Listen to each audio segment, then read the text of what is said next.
thank you, Carol, for your kind words, and also a big thank you to you and to Ritu and to Kaushalya.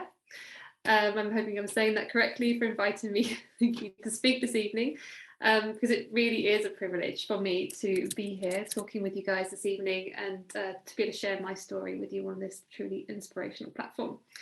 So as Carol has just said, I'm Alison and I'm a resilience and transformational coach. And this evening I would like to share with you guys my story of transformation, a story that will take you and me from a wheelchair to rock climbing to coaching.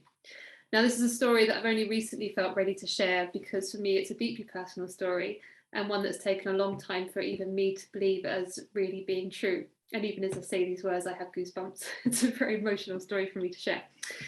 But I am a living testament to the story being true and eternally grateful to now being in the position of telling this story, and in doing so sharing with you guys tonight the knowledge of what is possible. So whilst my road did indeed become somewhat bumpy, I feel very fortunate to be able to start this story by saying that my childhood years were very happy and full to bursting with potential. As you can see, I was and I am still very blessed to be surrounded by a loving family and friendships that have supported me throughout the many highs and lows of my life. And my mum is actually here this evening joining us. So hi, Mum. She's somewhere watching. One of my favourite memories from childhood is when I was 14 years old in 1988, when I attended an outdoor pursuits training camp in South Wales. And it was there that I fell in love with rock climbing, kayaking, windsurfing, everything outdoors, and one of the instructors who actually became my first human love. So outdoors pursuits very fast became my path ahead, and my teens became obsessed with, in my teens I became obsessed with physical sports and everything outdoors. And I can still recall now very clearly my intention to grow up, move to the Rockies, buy a kayak and become a rock climbing instructor. However, as is often the case with life, life did have other plans for me. So if you were to meet me today, you would most likely assume that I'm a fit, healthy, and fully living my life, and you would be correct to assume those things. But if you have met me prior to May 2016, you would have met a very different version of me. In 1993, I was diagnosed with ME, CFS and fibromyalgia, and went on to spend the following 24 years predominantly bedbound and chronically ill, often in a wheelchair and from time to time on morphine and Valium for chronic bone, joint and muscle pain. And it was unquestionably my most challenging of years.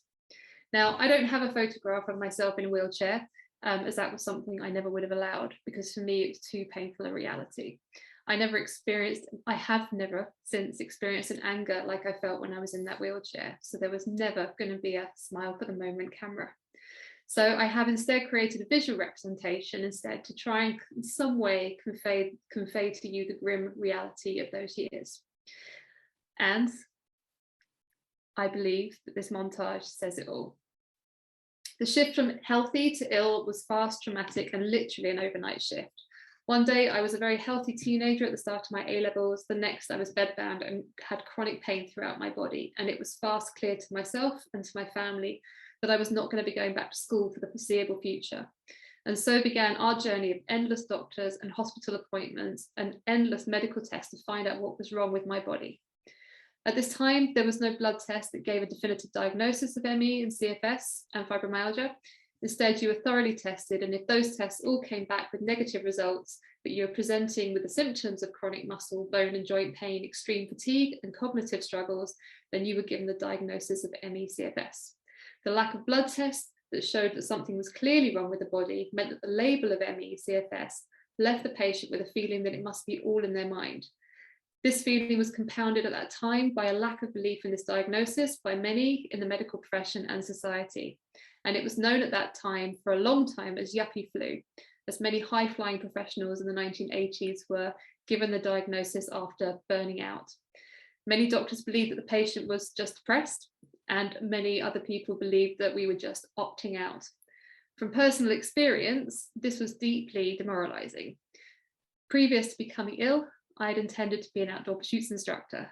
So spending 24 years in bed was never part of that plan.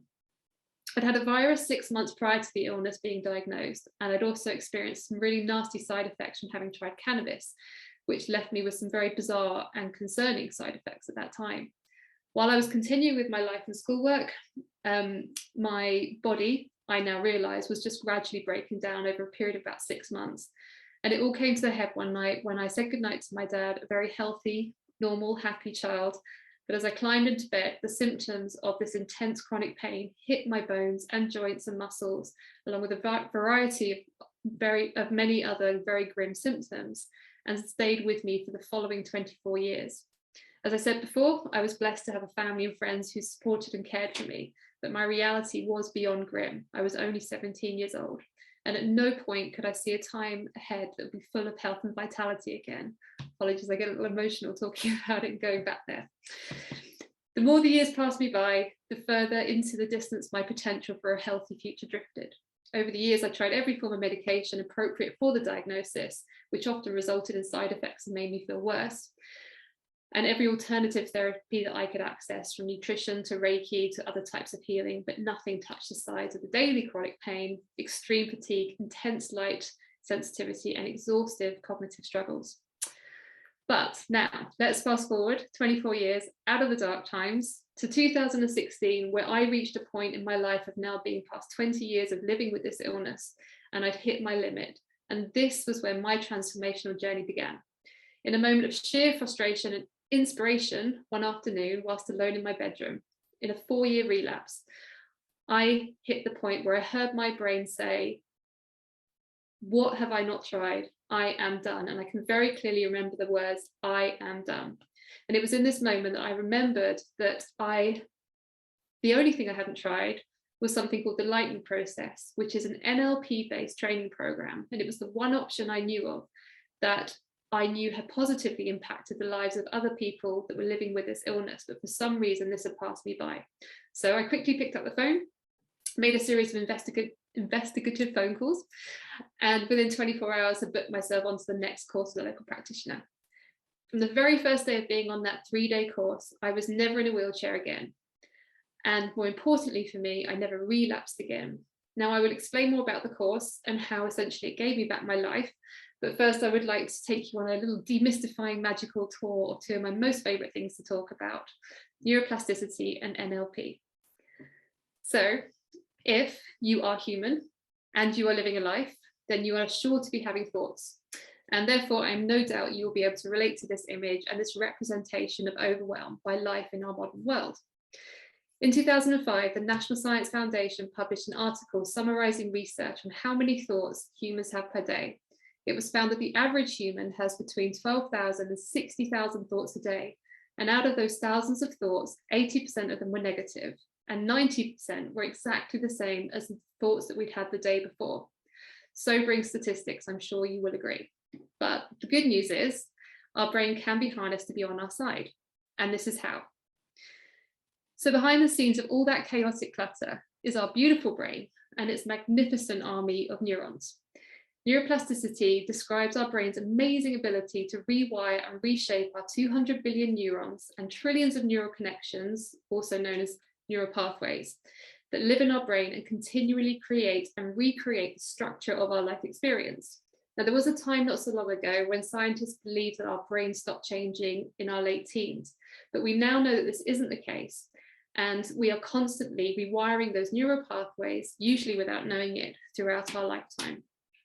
When we are learning to walk, speak a new language, learn something new, practice a new skill, engage in communication with those around us, our neural pathways are busy firing and wiring connections in our brain that embed the learning and experience within us. And as you know, the more you practice anything, the better and more skilled you become at it. This is because each time you repeat an action, the neural pathways associated with it fire and create stronger connections, which will enable you to access a skill or memory quicker and become even more efficient at recalling that new phrase that you are learning in Danish. And of course, we engage, create memories, and can choose to learn a new skill at any age. In NLP, we say that neurons that fire together wire together. So what is NLP? NLP was created by Richard Bandler and John Grinder in the 1970s. It comprises various psychological models that each call upon the plasticity of our brain, the use of verbal language and body language, and the more subtle elements of the mind in order to create positive and resourceful states within the participant. Now, these states are the foundation upon which the participant's newly imagined reality is hardwired through NLP techniques and then lived. So neuro refers to our neural pathways and the key part that they play in enabling us to shift our state of mind and body into positive from negative states. Linguistic refers to language and how we can use our verbal language, both internally and when speaking to others, and our body language to access the inner workings of our mind and create powerful change within our lives. Programming, this refers to how we live as humans according to our programming, which essentially is our feelings, our beliefs, our reactions, learned experiences, habitual thoughts and traditions, and how we can hack that programming and change it to serve us better and enhance our life. Essentially, we can choose to stop living on autopilot and instead set the course for our life. So imagine for a moment that your brain is a computer, which essentially it is. Now, NLP techniques allow us to hack our inner computer and recode or rewire it, our brain, with the version of reality that we most desire. We first design the new reality in our imagination and then code it into our neurology with language, movement, and clear and congruent intention. In short, NLP is an empowering process that shifts the participant from a place of challenge and struggle to a place of self-power and living one's best life. When you look at life from an NLP perspective, you essentially see a structure of experience. So when I work with a client who is presenting, for example, with anxiety about going to an event, there will be an internal structure upon which their thinking about the upcoming event will sit. That structure will most likely have been formed on a past negative experience at an event that would have been quickly followed and compounded by their internal dialogue and narrative about the event, which will have meant any future event will have been seen through them through a distorted lens, the outcome of which will most likely have then led to another negative experience, more scaffolding to add to that structure. But through the application of NLP techniques and powerful coaching conversation, their internal relation to events can be turned from a negative structure into a positive structure. And while we know that life can throw us curveballs and that the future event might well turn out to be challenging, being able to approach it with positive expectation, dialogue, and the internal structure of positivity will only put us in our best state within which to experience it and embrace all positive aspects, and of course deal more effectively with any negative glitches that might occur. So there are many NLP techniques that I love and could tell you about today, but one of the key elements of NLP is modeling, and I thought it might be a nice takeaway for you to think about and apply in your own lives. One of my favorite NLP presuppositions is that if someone can do something, then anyone can learn to do it. So using rock climbing as an example, because I've used this modeling approach highly effectively within my own climbing life to progress my ability and skills. I will watch with great focus and attention climbers who are highly skilled at climbing. So this includes both friends and elite climbers who are top in the game. These guys are watched relentlessly on YouTube.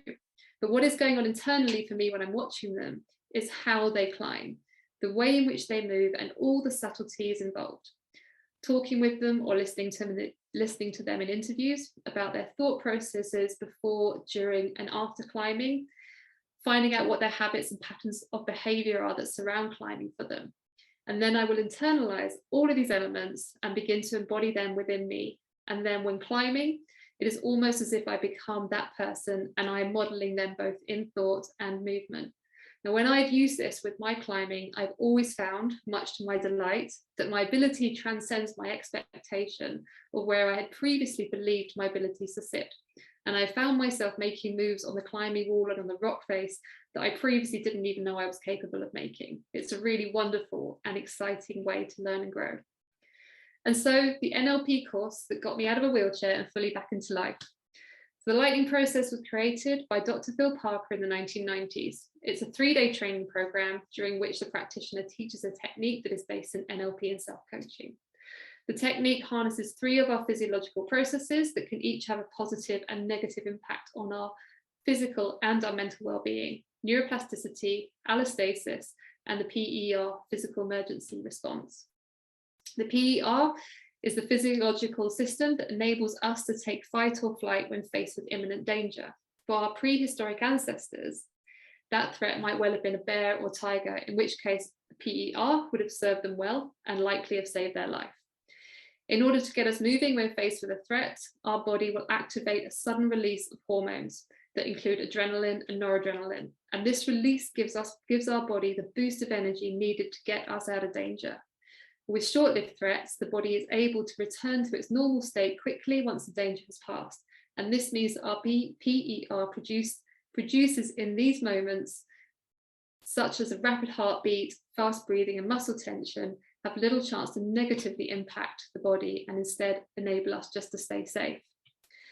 However, modern threats tend to be less imminent. Of course, there will be moments when we will need to take a quick course of action, but more often than not, our PER is now activated by stresses such as chronic medical conditions, confrontations, divorce, moving house, stressful work situations, and giving a presentation.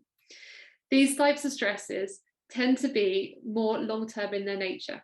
So this means that our system stays in a constant state of fight or flight and is therefore consistently producing adrenaline along with other hormones. Allostasis is the process by which our bodily systems adapt during change, such as the stress symptoms experienced when in the fight or flight mode. The physiological effects produced compound over time and create what is known as the allostatic load. And this can have a detrimental effect on our physical and mental well-being and lead to chronic medical health conditions. The good news, however, is that along with neuroplasticity, our PER can be managed and our allostatic load reduced. Our neural pathways can be hardwired to our advantage, and all of these elements can allow our body to heal, which was my experience of my recovery.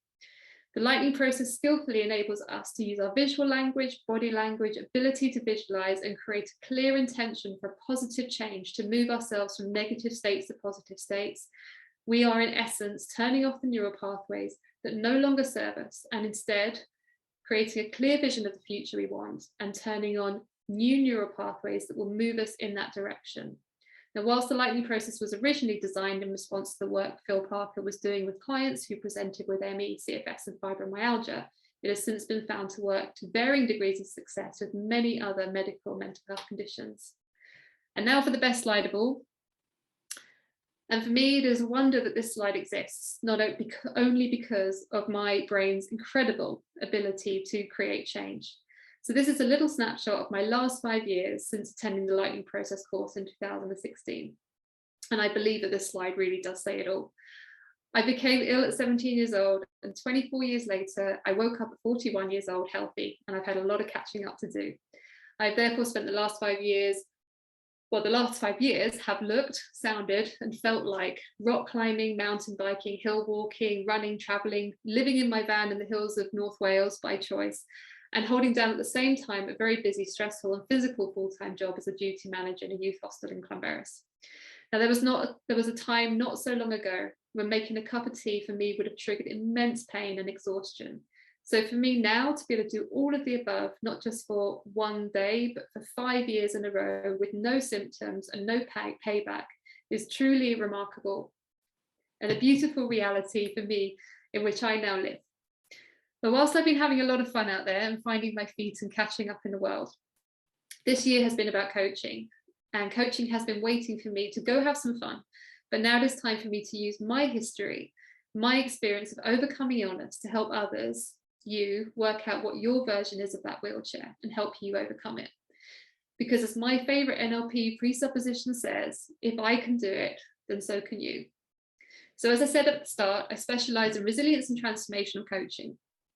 And my coaching process is a mix of powerful coaching conversation and harnessing one's internal change creating tools and NLP techniques. And now I'm sure you won't be surprised to see my use of a mountain metaphor to walk you briefly through my coaching process. So change, and therefore the coaching process, always begins with awareness.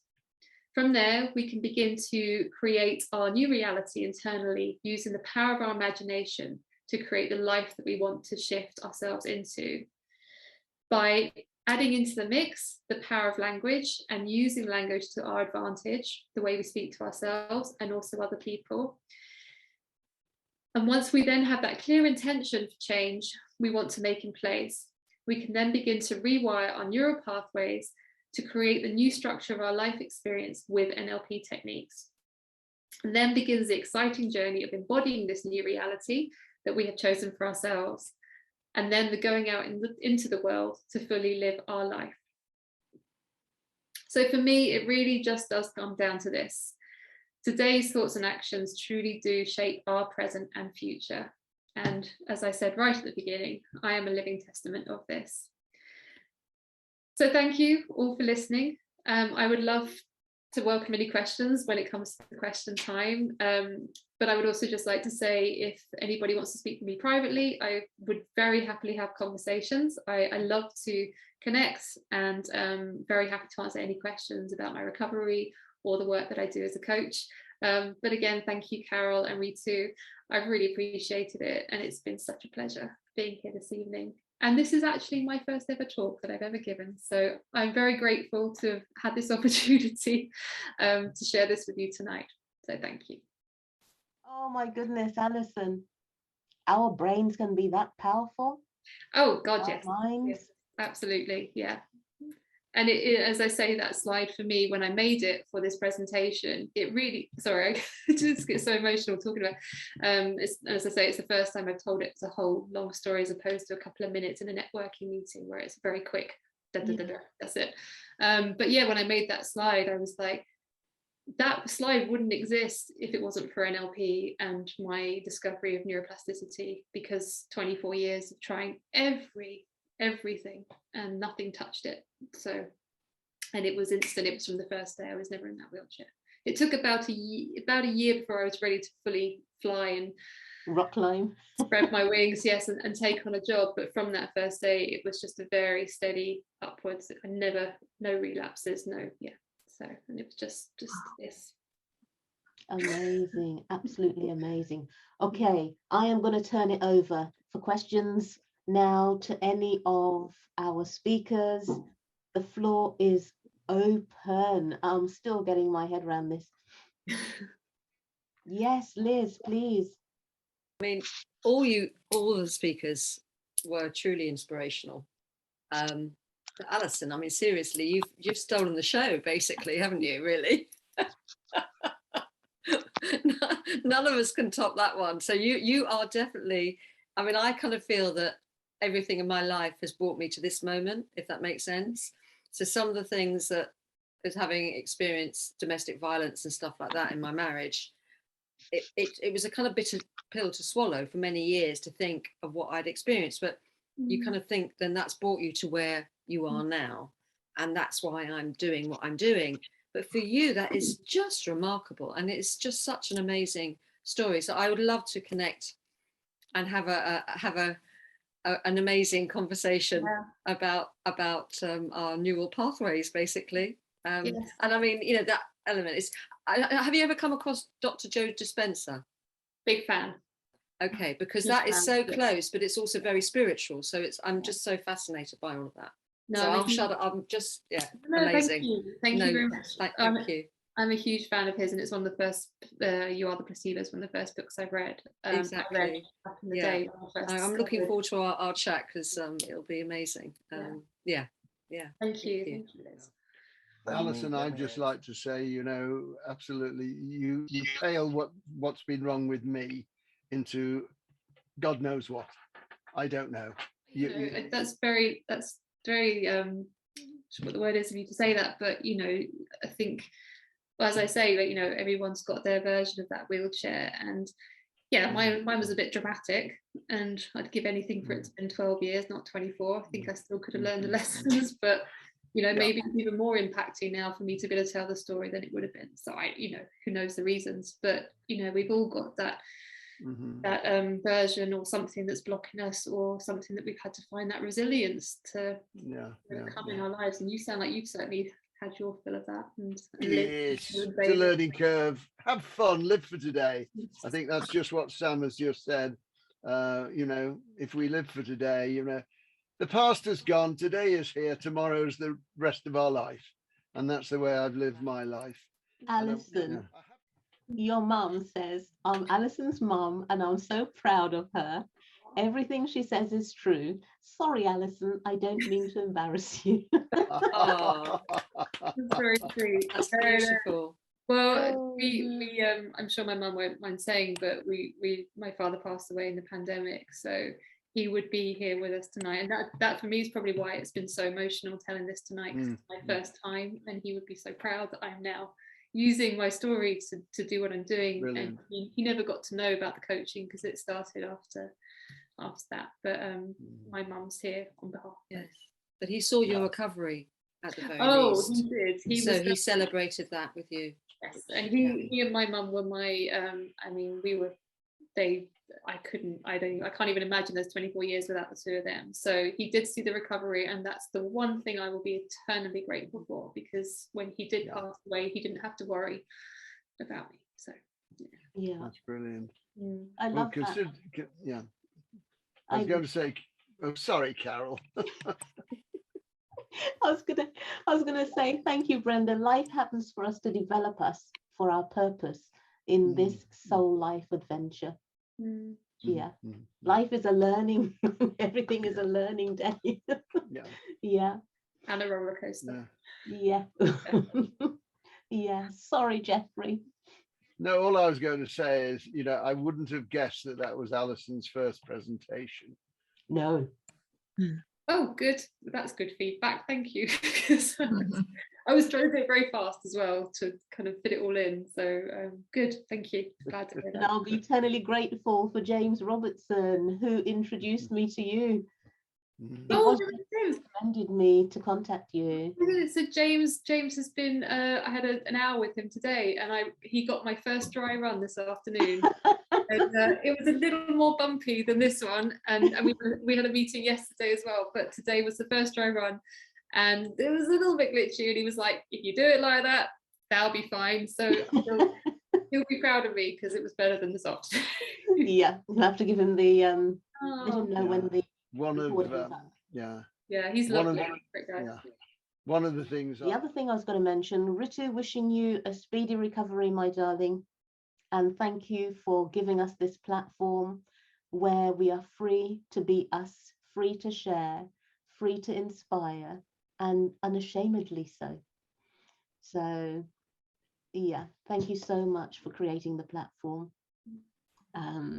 Okay, is there anything else? If not, I will say enjoy the upcoming weekend. And you know where I am. I haven't put my details in the chat, but most of you are connected with me anyway. So yeah, and Alison, thank you. Your very first it was amazing. Amazing. I've just discovered an old school friend of mine's in the room, which I've just discovered. So that's really nice. We haven't spoken since we were little, so we're going to catch up. But he's come. Was that Greg? Yeah. Oh, wow. Hi, Greg. Yeah, I think I suppose I am. But that's really nice. And I'm just thinking how I love the power of. So I mean, I really struggle with social media, and it's something that comes up a lot in my. Ah, there he is. Hey. It comes up a lot in my. Good to see you, buddy. It comes up a lot in people that I work with, anxiety around social media and all that kind of stuff. But it can also be really lovely as well. And obviously I put it out on Facebook and there he is. Here I am. Probably I'm the furthest afield, hopefully. I'm in Toronto at the moment. So wonderful. Welcome. So yeah, kind of saw it, and it's 4:00 in the afternoon for me. It's not quite as late as it is for you guys. So it's my first one. So thank you for that, Alison. It's really cool. And we will catch up on yes, we will. We will catch up. And hello to Sandy as well. Your mum. Yeah. Yeah. Or should I say Mrs. Petty from the post office? Yes. From the post office. I think we were about this big probably when we last hung out. We were very little. Wow, that's amazing. Really. Wow. But that's the power. No, exactly. No, don't call me Mrs. Petty, it's Sandy. That's amazing. The internet, fantastic. Yeah. Okay. It can be, can't it? It can be really fantastic. Excellent. As much as I hate to close us out, thank you. We're actually on Ritu's Zoom link, so yeah, let's give her and Sam back the evening. Yes, thank you very much. Thank you. It's Thank wonderful. you. Everybody. Everyone, have a good Bye. evening. Thank you, guys. Happy New Year to everyone. God Thanks, bless. Carol. Thanks, Ritu. Bye-bye. Bye. Bye. Bye.